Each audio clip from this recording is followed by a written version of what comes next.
Welcome, everyone, to Talented Universe.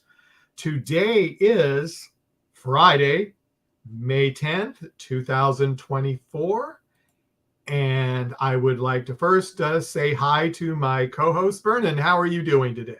Good on you, Mike. It's good to be back and excited for our time with Kat. Kat Yeah. Velasco, welcome to the show. Hi, how's it going? Yeah, we're very excited to have you. I'm super Get excited to to be know you a here, bit so better. thank you so much. Absolutely. Now, Kat, you just said before we went on, you have been doing music for, you said 5 years? Yes, I have actually been singing since I was about 5 years old. Oh, I so that was have 5 years ago, right? Is that what you're yes, telling but I me? did start my own like I started writing and putting out music 4.5, 5 years ago. I Okay. think Okay. it's been a while. Something in that vein. I feel Yeah. like time flies. So Yeah, it When does. you're having fun, right? exactly. So what motivated you to go into music? Oh my goodness. I it was so it's crazy. My story's a little bit different. I feel like when everyone else was like it was during COVID. So it was like when everybody else was like other musicians and artists were kind of at a stop. I was actually writing and I was just journaling so much and writing. I was working for Merrill Lynch at the time. I was studying for my Series 7 and we were all remote, everybody was at home. So I had a lot of time at home and I just started writing. I've been journaling over like the past, I've always been someone who journals and that's just like therapeutic for me. And um, I just remember like sitting there and being like, I never really imagined myself being in my hometown of Columbia, South Carolina. Um, and working, working this job at Merrill Lynch, even though it was amazing, I didn't see it for myself. And then I was just like, what do I really want in life? And then it was crazy. I started leading worship at church and Awesome. singing again. And once I started doing that and mixed with also journaling and writing, it's like music and songs just started pouring out of me. And it took me like 4 months to show it to my parents, but my parents have always been so supportive um and yeah, so I showed it to my parents and they're like, who wrote that? And I was like, I wrote this. And they're like, well, you're gonna record that. And I was like, okay. And so I Amazing. did, and then it Cool. just kind of snowballed from there. Now, you say you were in Maryland? Is that what you said? I was in Columbia, South Carolina. Oh, okay. I thought you said Maryland, and that was confusing me. Okay, I was going, what? Okay. I'm hearing things. It's afternoon, It's sunspot Friday. It's activity, okay. big blow ups, so what do you do? Roger had Series 7 and music. How does that work? Yeah, it doesn't. It just doesn't. It's a people don't realize that like music is a full time. It's Mhm. more than full time. I Oh, think yeah. the difference between working in finance and working a 9 to 5 is I would go home and be able to turn off my brain and um, work was done until the next day or Hmm. until Monday. And, with music, it's like, there's always something to do. Yeah, exactly. Yeah. Yeah. 3 a.m. in the So, morning, for instance, you just wake up and then the inspiration strikes at 3 a.m. Like that's how it goes, right? yeah. And that's actually how I wrote. It's crazy. That's how I wrote Lead Me Wild. Okay. I literally because I moved to Charleston once I started, I was like, I don't think I can start this next chapter of my life in Columbia, South Carolina, in my hometown. So I Mhm. moved to Charleston, and I was still writing like crazy. I feel like I've gone through spurts of writing, but um, when I'm journaling and I'm really like taking care of my mental health and emotions and taking care of me and my soul, I'm writing like crazy. But I remember I was talking to this guy or something, and he said something to me one time. This was like the end of us having any sort of relationship, but he was like, "Why Mm. are you the way that you are?" And I remember it made me like think, and my brain was just moving, right? No. And I woke up at 3 a.m. and I had a tune in my head because I write by ear. So I had a tune in my head, and the literally I just in one sitting just wrote all the lyrics of "Leave Me Wild" exactly how they are recorded, and That's there it amazing. is. So sometimes I love when it happens that way. Sometimes Yeah. it's a little bit harder, but Yeah. when I get it, there's nothing more exciting as a writer, as a songwriter, than when just inspiration strikes and it Mm. just flows. You have to So grab it when it's there, right? do it. Yeah, exactly. I mean, I used to think that was like a unique thing with maybe one or two artists, but it seems to be a pattern where, artists just wake up 3 a.m. in the morning and then it's like, okay, the brain does not want to go back to shutdown mode, and it No. has to do something and it has to express itself now. So Yes. I guess Yes. it's just the way of the arts.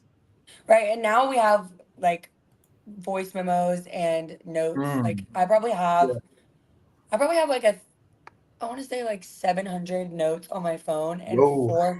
478 voice memos. Some that I've just like never gone through. If I don't like name them, I don't really listen to. I Mm. mean, it's 400 and something. It's a lot. So Yeah. there's probably some hits deep in there that I just haven't opened up yet. But now that I'm saying it and I'm recording new music right now, probably should do that. So Yeah, take like a week and just scan through everything and see oh like my what's gosh. what's the order, of the next step when will Yes. be released. And yeah, man, that's awesome. That's so Yeah, cool. it's cool. Sometimes I'll listen to them and I'll be like, okay, that is terrible, But it's just like I do need to do like a full clean out, and also like Mm. who knows what's hiding in there. Because sometimes I mean 3 a.m. or I mean any Mm. time where I'm like I could be doing something and I'm just like write a lyric or sing a lyric, Mm. or sing a tune. Yeah, There's probably some stuff in there that could be useful. So exactly. Yeah. Even if it's just like a hook for the next melody that you yes. feel can be catchy. Do you think that music is like a refining process, the writing part of it, or is it something that you are just you know blessed with out of the box and it's just there for, or is it, or what do you think? Because I've heard Ed Sheeran say some time ago that in his situation, it's he compared it to like an old building with a tap that if you first turn it open, there's some mud and stuff coming through, and then it's more clean water as you go along. So what do you think? I think it's incredibly disciplined.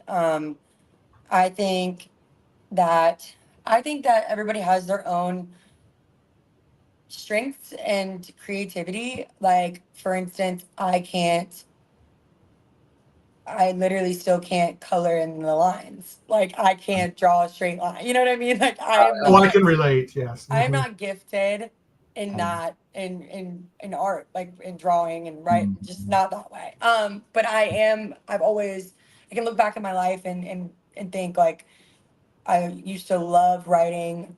I used to love reading and then writing about the books that I would read, or like I always did really well in English and I always loved it. And I think that's so interesting because I never ever saw myself as a writer growing up.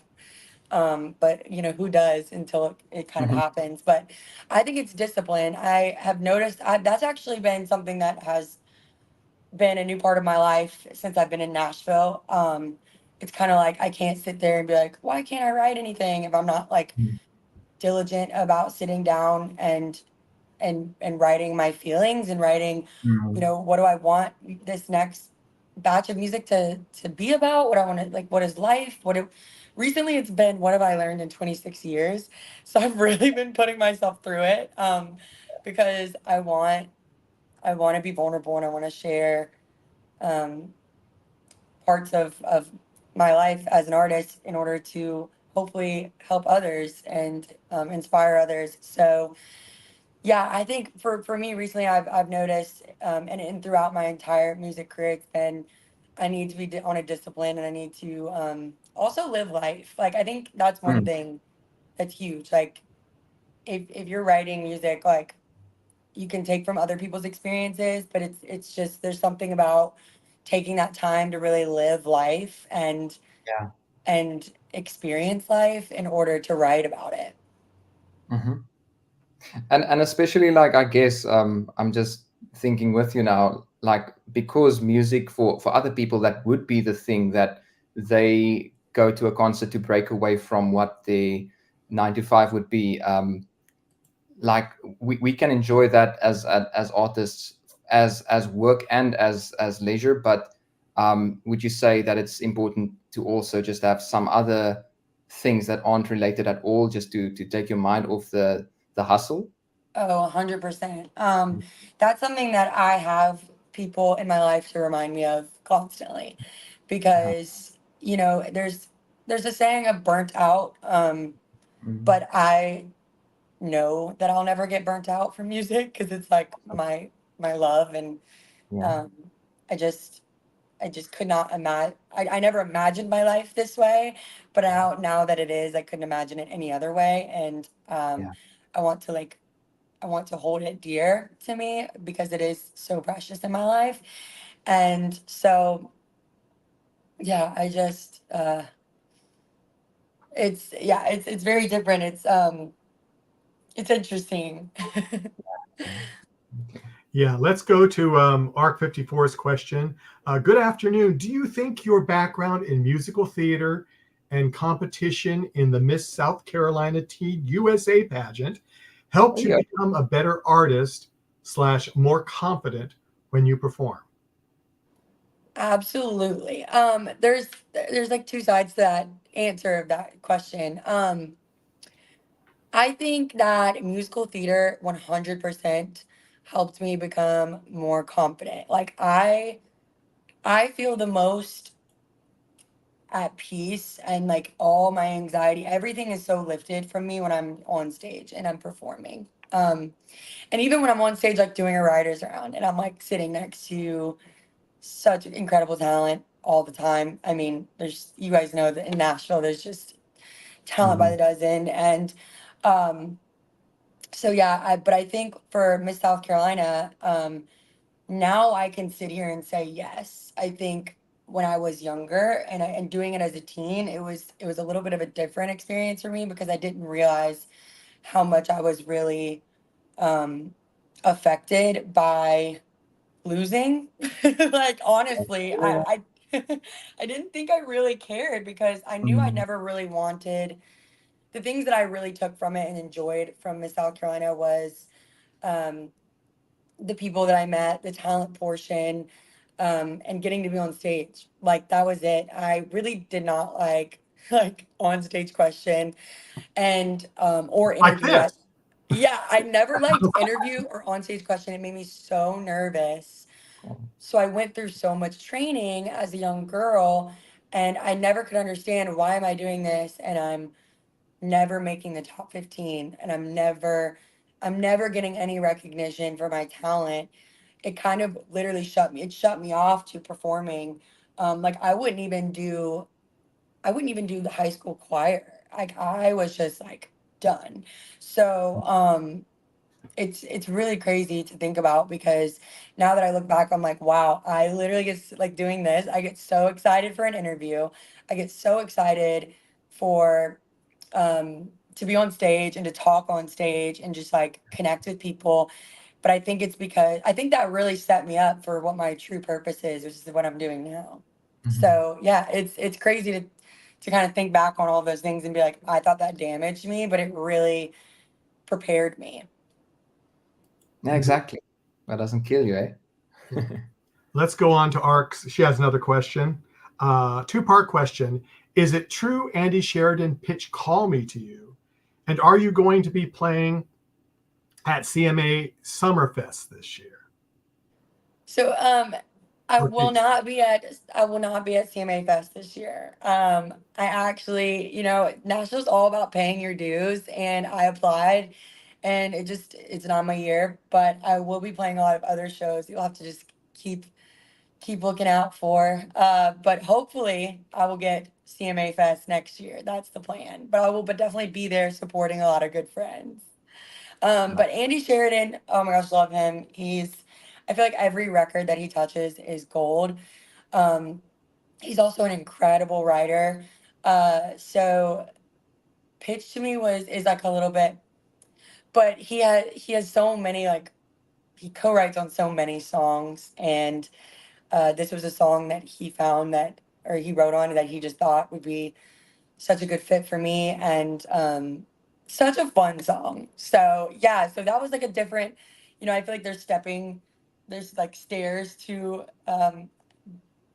really evolving as an artist, and as a person, and that was one that was really cool, because I was like, I'm only gonna write my own songs, and I'm only gonna sing the songs I write, and it's just like not like that sometimes. And there's just so many talented writers in the world. I got to I got to learn another song, and listen to it and learn it, and then apply it to my life and try to see what it means to me, and push it that way. It was just really cool. It was a cool experience. Yeah. Yeah, and Roger says, I took a look at your video, Leave Me Wild. That's one I was talking about a little bit ago. And I Yeah. appreciate the views of the porch patio and your voice. Wow. Exactly. That is so sweet. Thank you, Roger. That's sweet. Yeah, that's my brother's house in Charleston. Oh, is it? Oh. Yes. So, yeah, his house is awesome. It's so beautiful. I mean, Charleston is gorgeous, and it's like anything by the ocean, like I'm there. So, and I really wanted to do that video because it was kind of like my goodbye letter to Charleston, or not goodbye, but like see you later, but just Mhm. like how much I really wanted it to like embody me at that time in my life. Um and my time in Charleston before I moved to Nashville, but um, I wouldn't be where I am right now without the help and the people in Charleston that got me there, and my home state of South Carolina, and like just so much love for Charleston, and yeah, so that was a cool video. Thank you again. No, it was a cool video. I mean, that one, as I said, it stuck in me, and I was going, like, I recognize that place. Yeah, Yeah. Charleston's fine. It's a beautiful place. It And really, and I guess Mike would also agree with me. We agree with Roger that yeah, you've got a beautiful tone. I mean, you do. I listened a little bit earlier to only 6 songs so far, Right. but yeah, so it's still very fresh in my memory. But not comfortable with the names yet. But I mean, the first one that I listened to, it was just a very pleasant listening song, and I thought, okay, beautiful tone, nice mid-range kind of singing, which is not a like an insult. That's just it's comfortable listening music. And then I listened to some others, and then you got into that range as well, and I'm like, okay, so it's the beautiful tone plus the range, plus you have like a depth as well. So I don't know if you would describe your style as just straight up country, but there's definitely like soulful elements there as well, which I really enjoy. I really appreciate you saying that, because I am just a lover of music. Mm. That's one thing that it's you get lost in the genres of Uh-huh. things, and it gets a little bit hard. But you know what? I mean, I have the freedom to put out what I want, and to figure out what I want my sound to be, and what I want, and also like take from that and just listen. Mm. And like I love being creative, and like whatever's striking me at that time, why not put my own spin on it? And so that means a lot to me. Yeah, I like to have, just like a very diverse sound, and um, so that means the world. Yeah. So yeah, obviously I'm not familiar with all the songs, like I said, but are some of them covers as well, or are all of them originals? Do you have They're covers? they're they're all originals. Okay, that's amazing, because I Yeah. listened to, like, for instance, I listened to Criminal, and I Mm. thought, okay, this sounds familiar, not in a way like you just doing someone else's song. It sounded like something that is a hit, you know? Did it Um, give you Amy Winehouse vibes it at did. all? Okay, It did. cool. It did a Yay. little bit. That's what That's I was what you going wanted? for. That's what I was going for. Yeah. No, I That was like that. huge inspiration for me when I when I made that record. It was I was playing a lot of weddings at the time, so I was listening to her, Mm. or I was actually playing her songs a bunch. I was actually playing a lot of cover shows. So Yeah. when I got in the studio, I was like, I want to do this, and that is actually probably one of my favorite songs that I've written and recorded, and like one of the songs that I can actually like, because I don't like I obviously don't go around listening to myself and listening to my own music all day, so Yeah, it'd be a little yeah, bit weird. But when I do want to listen to my music and just like vibe out, that's one of the ones I always play.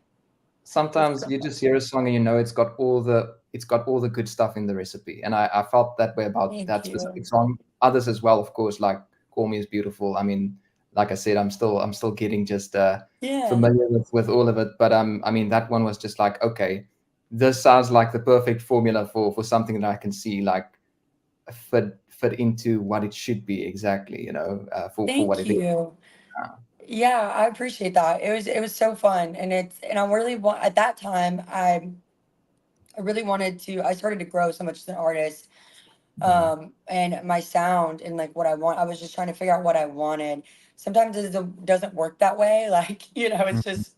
mhm. But the fact that I've had the freedom to figure it out, and I've had good people with me and producers. Good. That was when I did in Columbia, South Carolina, actually with Kenny and at Archer Avenue Studios in Columbia, my hometown. He's incredible, and I was just like, this is what I want. And like we were in the studio for like 3 days making that song, and God, it's just like I wanted like the raw sounds of my voice that's like soulful that like people don't really get to hear as much. And like Yeah. yeah, I felt like I was like building a resume of music. And so thank you. I love that. Totally worth it. Totally worth those 3 days and the hustle. No, sounds amazing. Thank you. It's cool to see people like listening because I've actually had a lot of people love Criminal and be like and asking me to play it at live shows as well.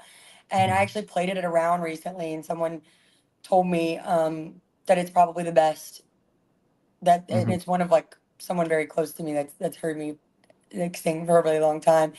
Yeah. It's that it was probably the best, but because it didn't do well at the time with streaming, I was like scared to play it live, you know. Yeah. Um, but now everybody's like, "Do you play Criminal?" And I'm like, the fact that people are going back and listening to Yeah. my older music that really never got any recognition or love Mhm. is Mhm. like a dream, and a dream come true in itself.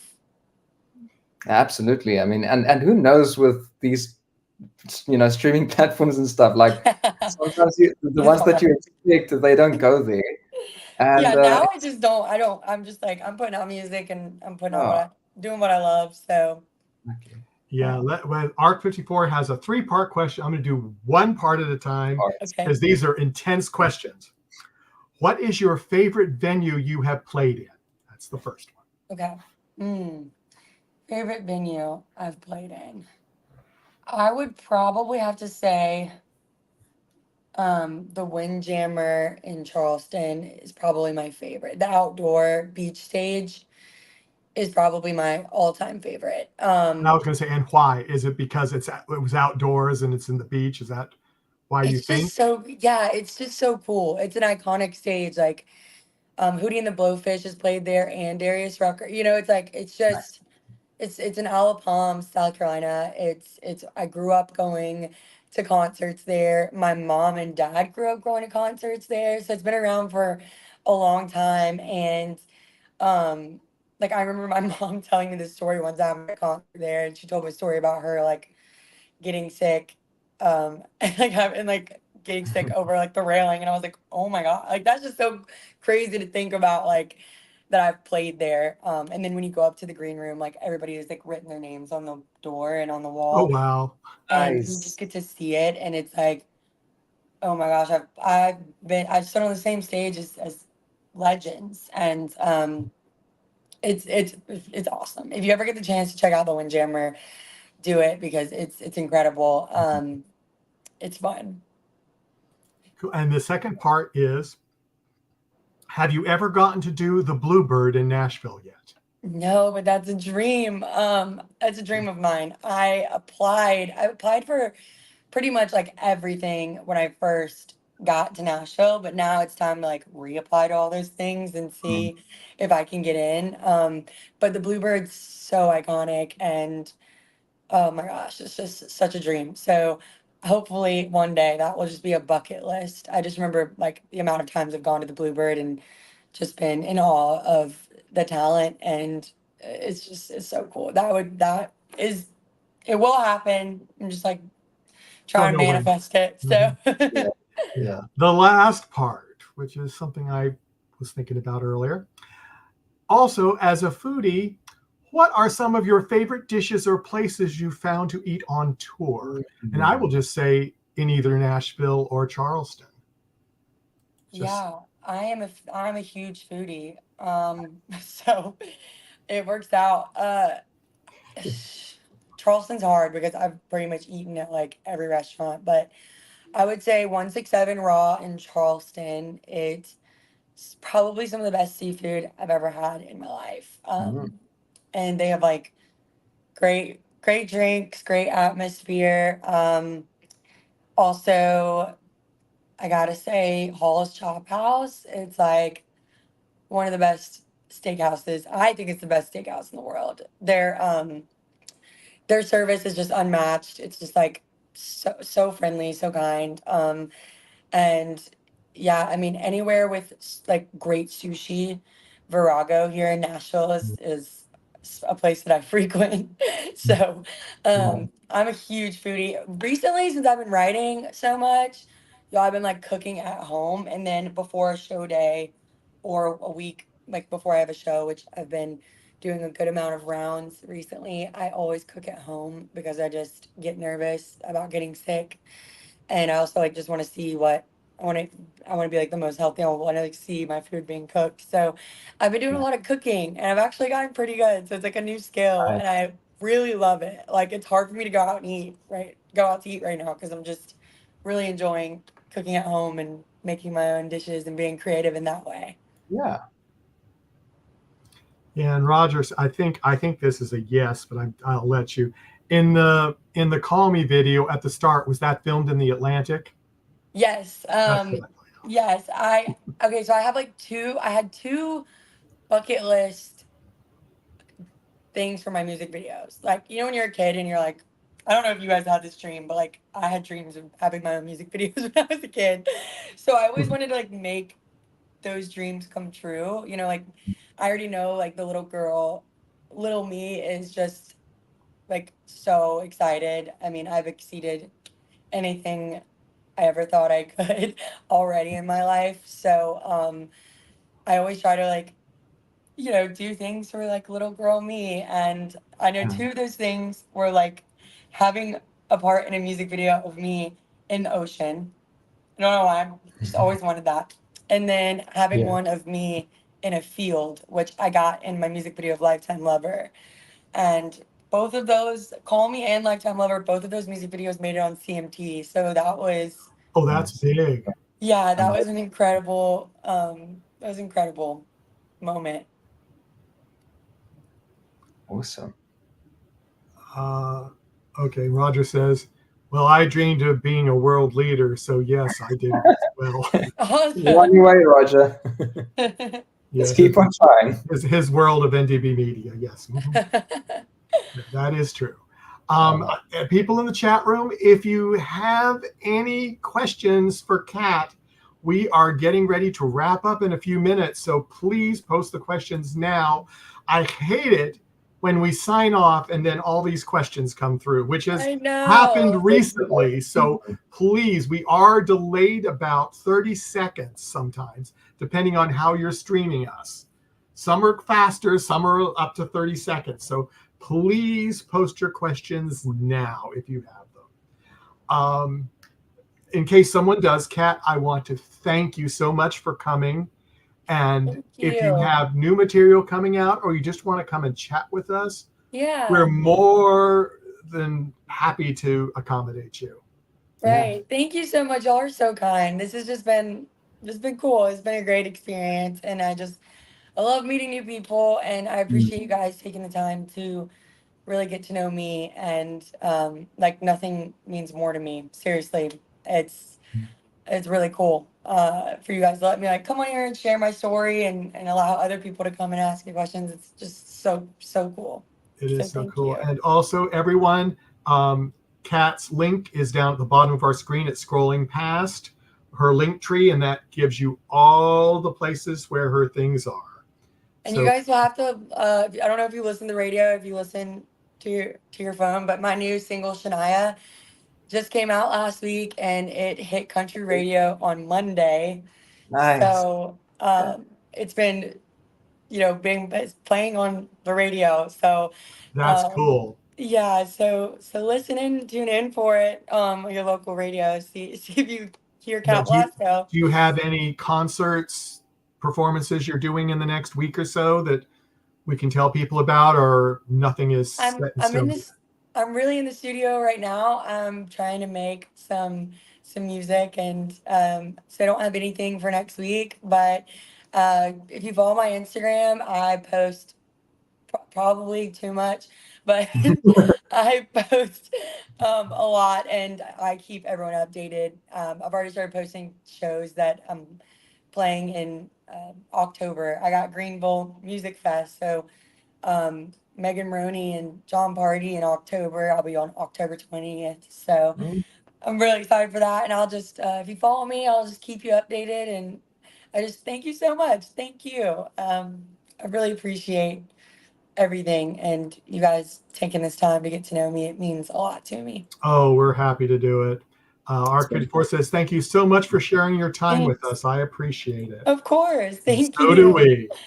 But we are going to sign off. Brendan, do you have any closing comments, or are you good? Yeah, just echoing what you already said, Kat, it's been amazing getting the chance to connect with you a bit. And yeah, we just absolutely wish you the best going forward. Thanks. May God bless you in all your adventures that lays ahead for you, and may you just continue to see more success and touch more lives. Oh, thank you. That's so sweet. Thank you so much. And I will be back. I'll be back to hang out with you guys because this is awesome. Yeah. And Yeah. everyone, to know I haven't gotten anybody scheduled right now. I've got several tentatives, but check our page, ndbmedia.net. And on the front page, we will have what guests are coming up on our shows, and our regularly scheduled shows that are just basically talk shows or sports shows. Our network's got something almost for everyone. Got a travel show, and it's amazing what we've got. But anyway, thank you, Kat, again. And everyone, take care, and we'll see you next time. Bye. Bye, guys.